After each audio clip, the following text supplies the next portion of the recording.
कन्या राशि र कन्या लग्न राशि हुनेहरूको लागि अब श्रग द स्लिप्स। तपाईले आफ्नो बाहुलाको उचाल्नुहोस्, अगाडि बढ्नुहोस्। अब तपाईँ अति नै व्यस्त हुन गइरहनु भएको छ। तपाईलाई नयाँ जागिर मिल्नेछ, नयाँ चेतावनीहरू, नयाँ चुनौतीहरू, नयाँ किसिमका सम्बन्ध विस्तारका कार्यहरू मिल्नेछ। सारा दुनियाँले हुँदैन गर्नै सकिँदैन भनेका कामहरू तपाईले एक्लै लागेर चाहिँ प्रमाणित गर्नुपर्ने समयहरू आउँछ।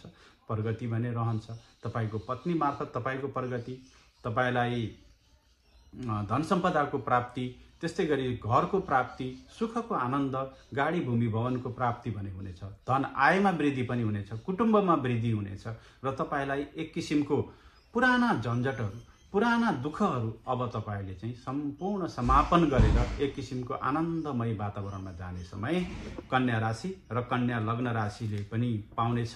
र तपाईलाई यो समयमा आफूले सिकेका गरेका कामहरूलाई उच्चतम अभ्यास गरेर, प्र्याक्टिकली त्यसलाई प्रयोग गरेर आफूले एक्लैले, सारा दुनियाँले हुन्न भन्दा भन्दै पनि एक्लैले ती अभ्यासहरूलाई एउटा चुरो बिन्दुमा लिएर जान तपाईलाई अब मौका समयले दिनेछ, पद पनि दिनेछ, जिम्मेवारी पनि दिनेछ र नयाँ चेतनाको इन्भाइरोमेन्ट अथवा वातावरणको समायोजन बृहस्पतिले कन्या लगन र कन्या लगन राशि हुनेहरूको लागि गर्नेछन्।